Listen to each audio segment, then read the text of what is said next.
So ayun tay, sino relate kay kabayan? Nag-comment siya sa akin sa isang video ko, sabi niya, ah, yung English yung pinanghihinaan niya na baka hindi nga siya pumasa. So, ang reply ko sa kanya doon, sabi ko, ganyan din ako dahil since naman sa Hong Kong ako, kahit nung papunta ako sa Hong Kong noon, nung first time ko mag-abroad, yan din yung talagang iniisip ko. Ko kasi, ang baba ng tingin ko talaga sa sarili ko. Na, alam mo, napaka-nega akong tao. Tapos, nung nag-start na na pumasa ako pa Hong Kong, isang interviewhan lang, 15 kami na naka-line up na in-interview, 5 kami na napili, isa ako doon. Tapos lahat ng kasabayan ko, mga ex-abroad. So, mula that time, parang nagkaroon ako ng, alam mo, kaya ko pala yung ganun. Kaya nung papunta ako dito sa sa Turkey, nung ma-end na ako doon sa Hong Kong, then ito talaga yung target ko, Turkey. Pero nga, yun, napapanood ko lagi na mostly na nang naha-hire dito is college level, graduate, ganyan. So, na ano ko talaga, kayanin ko kaya. Tapos may mga nakakausap pa ako nun sa YT, 5 times na siya in-interview, hindi pa rin siya na-hire. Mas lamang siya ng experience sa akin, mas lamang siya ng pinag-aralan, college. Sabi ko, paano pa ako? Ganyan. Tapos, nung pa-apply ako dito, nung December na, nag-i-inquire na nga ako ng pa-Hong Kong kasi Hong Kong na lang tayo para sigurado. Parang nawawalan talaga ako ng pag-asa na pa-Turkey. Din yung mga napapanood ko nga sa vlog, puro negative talaga about Turkey. Tulad nung, remember si Carmen nung nag-viral siya, 'di ba? Nung umuwi siya, sabi ko, ala, grabe pala talaga ang Turkey. Sabi ko, hindi niya natapos, ganito, ganyan. Tapos may napanood ako na 8 days lang, something, ganyan. Problema dun yung English. Diyos ko, sabi ko, ay, Hong Kong na lang. Nag-inquire na nga ako sa pa-Hong Kong, sa pinag-applyan ko before. Then, yun nga, si Inday ito, nagbablog din siya dito sa Turkey. Nagko-comment na to, alam ko nung nasa Hong Kong pa lang ako. So, siya, nag-comment ako sa post niya, na sabi ko, parang hindi ako sigurado. Ganun ang ko, kaya balik na lang ako sa Hong Kong. Din nag-PM siya sa akin, nagka-kwentuhan kami, na-encourage niya talaga ako. Then, that time, may kausap din ako na naging friend ko sa Hong Kong, tapos siguro habang mga nagko-comment ako about Hong Kong, nakikita niya. So, nag-PM siya sa akin, sabi niya, yung amo nga daw niya, kung gaano kasama yung amo niya doon sa Hong Kong, ganun, mas doble daw dito, pati bata, ganyan. Tapos, and then sa aming pag-uusap, sabi niya, try mo lang dahil kasi iba-iba naman yung swerte ng tao. So, nabuhayan na naman ako. Tapos, ayun, continue yung chika namin ni Inday Genevieve. Hanggang andun yung, wow, ganyan.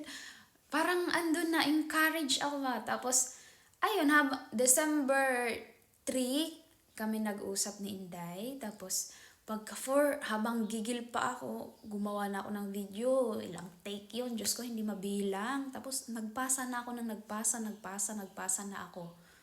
Yun. Araw-araw ko. Tapos, December 8, may agency na nagsabi na mag-ready ako pero hindi naman ako tinawagan. December 8, 9, 10, ito na nga, sila Ma'am Kayo Manggi, ready ka ng alas 5 at alas 6, niline up ako ng dalawang employer. So itong mga amo ko tumawag ng alas 5. Saglit na interview lang, introduce yourself, tapos yung natandaan ko lang na question saan ka nag-i-stay? Ngayon, sabi ko sa part of Luzon, ganyan. Ganyan na, cut na yung cut na yung usapan namin. Tapos, syempre ako, nagwe-wait pa rin ako sa pangalawang interview ko, sa pang alas 6. Then, wala pang alas 6, binalikan ako. So sabi ko, uy, yun yung unang pumasok sa utak ko. Sabi ko, uy, gusto siguro ako nito. Sabi ko ganyan. Tapos, akala ko nga mas mahirap yung interview ba? Kasi, grabe yung napagdaanan ko papuntang Hong Kong, Diyos ko. Broker interview. After that, pag napili ka ng amo, interviewin ka ng amo. After amo, pag kinonfirm ka, may video interview pa. Doon malala kasi ang daming question and answer. Demo. Paano magpadidi, magpaligo, Diyos ko. Tapos dito sa Turkey, nung tumawag ulit tong mga amo ko, sila na yung nagsasalita. Inano nila na ang gusto nila sa helper nila yung comfortable sila, comfortable makasama ba, ganyan. Pero English yun, di ba?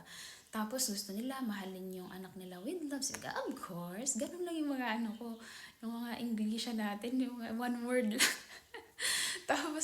tapos, yun na, kinintanan niya na ang anak niya lalaki. Mas prepare ko kasi dahil ang lalaki. Based sa experience ko kasi, maldita kasi yung babae kong naalaga doon sa Hong Kong. Kaya mas napamahal sa akin yung lalaki. Kaya ang akin, mas gusto ko, lalaki. Tapos, then, yung lalabas din daw, lalaki. Then, nagpakita din ako, nag-thumbs up na ako. Yung alam mo masaya ka, excited ka, ganun yung pinapakita ko. Tapos, yun na. Tapos, yung last question is, do you have any question? Then, ewan ko ba, ba't naisip ko yun? Nasabi ko, I am hired. O ganyan. Tapos nagtawanan kami lahat. Si Ma'am Olkay, sila mag-asawa. Ako sabi ko, na-realize ko, dapat ko bang itanong yun? Ganon. Pero, sabi ni Mama, we call you later. We update you later. Ganyan. Tapos, maya-maya, ayun na, congratulations! Ay, grabe, sabi ko, talon-talon na naman ako. Parang Hong Kong lang. Yung, alam mo, yung napaka-negative mong tao. Hindi ako, parang dinadown mo na yung sarili mo. Pero dahil, diba, thank you, Lord. Sabi ko nga, pag para sa'yo, ibibigay talaga yan ni Lord. Diba? So, go lang dahil, i-try. Walang masamang i-try. Ito talaga ang realization ko mula nag-abroad ako dahil. Pag makikinig ka lang sa mga negative, tapos, ayun, hindi mo na susubukan. Walang mangyayari, kaya kailangan mong subukan, day. Walang masamang sumubok. Kaya good luck sa lahat na gusto mag-apply dito sa Turkey. Go, go, go. Go nyo na. Sayang ang opportunity. Sayang yung sahod, day. 60K. So, ayan lang for this vlog. Thanks for watching. See you next vlog. Bye-bye.